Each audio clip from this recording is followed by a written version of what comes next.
ሰላም ጤና ይስጥልኝ የተከበራችሁ ተመልካች አድማጭ የቻናሌ ቤተሰብ ተከታታዮች፣ ዛሬም አዲስ ኃይል አስመርቀናል። ይህን ጉዳዮች አስደምጣችኋለሁ። ከሶማሌ አዲስ ግጭት መሰማቱ ታውቋል። ይሄንም በትንታኔ የምናየው ጉዳይ ይሆናል። ወደ ከፍተኛ ደረጃ እያገረሸ መሆኑ ተሰምቷል።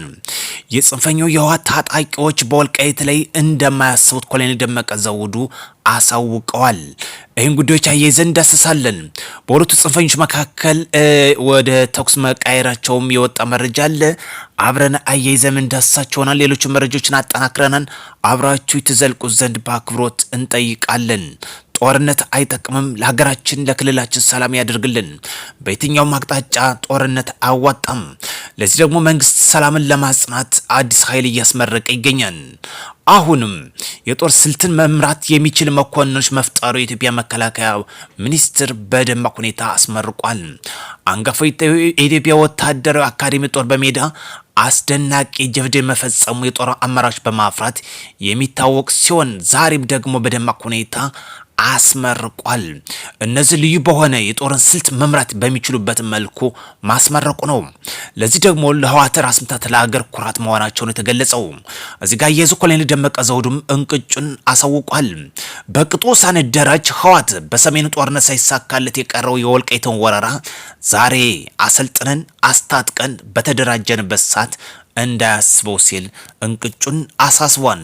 በተለይ ወልቃይት ዘቦች እዚህ በፊት በሰሜኑ ጦርነት ሳይደራጁ ባላቸው ዕለታዊ የነፍስ ወከፍ መሳሪያ በመጠቀም የወልቃይትን ህወሓት ወረራ መመከታቸው ይታወሳል። ዛሬ በቅጡ በተደራጀበት ዘብ ተከዜ ዘቦች በቆሙበት ሰዓት ህወሓት እንዳያስበው ሲሉ መልእክታቸውን አስተላልፏል። እዚህ ጋር በተያያዘም ጀነራል ሳሙራዊ ለህወሓት የሰጠው መልእክት አለ። ከሻቢያ የድሮ ትግል ስትራቴጂ የተቀዳ ነው። ጀነራል ሳሙራ የቀድሞ የኢፌዴሪ መከላከያ ሰራዊት ጠቅላይ ኤታማዦር ሹም ጀነራል ሳሙራ ዩኑስ ባድር ቃለ ምልልስ በአክሱም ከተማ የተሰበሰበው አካል ጊዜያዊ አስተዳደሩን አፍርሶ የራስን አስተዳደር ያዋቀሩ ማለቱ የፍጹም ህገወጥ እውቅና የሌለው የመንግስት መስራታ ሲሉ የገለጹ ጀነራል ቡድኑ በማተምና የአሰረ መሳሪያዎችን በመንጠቅ ሀገርም ለማፍረስ ያሰበው እጅግ አጸያፊ ድርጊት መሆኑ አሳስበው ዛሬም የፌዴራል መንግስት መውቀሳቸው ህወሓት የተለመደ ፕሮፓጋንዳውን እየሰራ እንደሚገኝ አሳስቧል። ዛሬም የቅዠቱ እንደማይሳካለት አክለው አሳውቋል። በሶማሌ ዋና ከተማ ሞቃዲሾ ፕሬዝዳንት ሐሰን ሼክ መሐመድ የስልጣን ማራዘሚያ እቅድ ምክንያት በመንግስት ኃይሎችና በተቃዋሚዎች ጋር ግንኙነት ባላቸው ታጣቂዎች መካከል ከባድ ግጭት መቀስቀሱ ታውቋል። የቀድሞ ጠቅላይ ሚኒስትር ሐሰን ሼክ ሃሊ ካይሬ መንግስት በተቃዋሚ መሪዎች ላይ ወታደራዊ ጥቃት መፈጸም ሲከሱ መንግስት በበኩሉ ታጣቂዎች በፖሊስ ጣቢያ ላይ ጥቃት ማድረሳቸው ገልጿል። በግጭቱ ሳቢያ በሞቃዲሾ ዋና ከተማ መንገዶች፣ የአየር ማረፊያ መዳረሻዎችና የኤሌክትሪክ አገልግሎት ተቋርጠዋል። የአሜሪካ መንግስት ጨምሮ የዓለም አቀፍ አጋሮች ሁሉም ወገኖች ግጭቱን በሰላማዊ መንገድ እንዲፈቱ ጥሪ አቅርበዋል። ዓለማት ጥሪ ያቀረቡት የጉዳዩ ወደ ከፍተኛ ደረጃ እንዳይሸጋገር ያለው ግለት በከፍተኛ ሁኔታ እየተዛመተ መሆኑን አሳስበዋል። የምስራቅ አፍሪካ ቀጠና እንግዲህ ወደ ሰላም እንዲመጣ ያስፈልጋል። ለዚህ በጣም የሚገርመው አፍሪካ አለመታደር ሆነ ቀይ ግዛት ውስጥ እንዳለን ያሳስበኛል።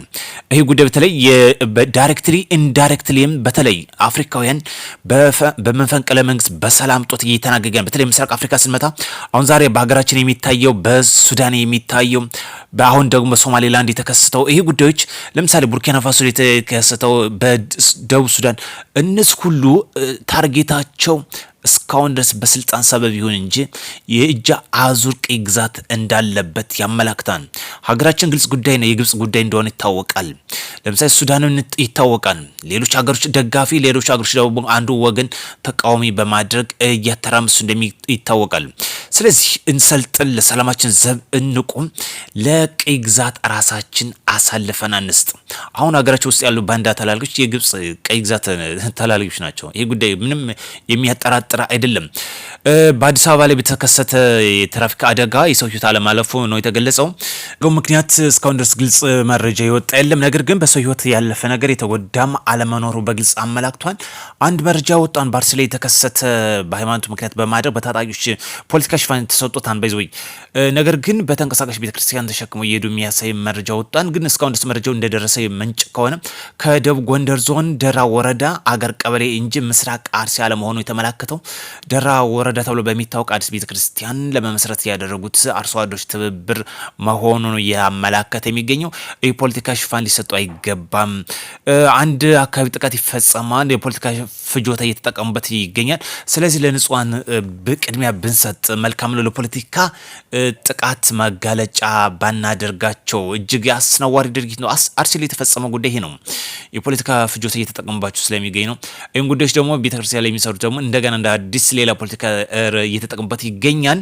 ሌላኛው ጉዳያችን ባልመጣ ዋጃ ከተማ አካባቢ በሁለቱ ታጣቂዎች መካከል ወደ ለየለት ግጭት ውስጥ አምርተዋል።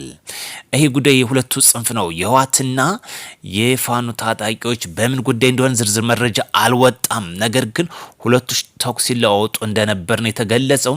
በጥቅም በስልጣን በአደረጃጀት ወይስ በአጀንዳ አመለካከት ጉዳይ ይሁን እስካሁን የወጣ ነገር የለም። ማለት አሁን ሁለቶች ያስቀምጡ እቅድ አለ ከዚህ በፊት ህወሓት ወልቃይት እንዲጠቅል ፋኖ የፈቀደበት ነው። ፋኖ ደግሞ ወደ 4 ኪሎ፣ ሸኔ ደግሞ ራሱን ገንጥሎ እንዴት አገር የመበተን አቅጣጫ ያስቀመጡ ናቸው። እነዚህ ባዳና ባንዳ አስፈጻሚዎች የግብፅን አጀንዳ አስፈጻሚ። ለዛ ነው በጽኑ የምናወግዛቸው።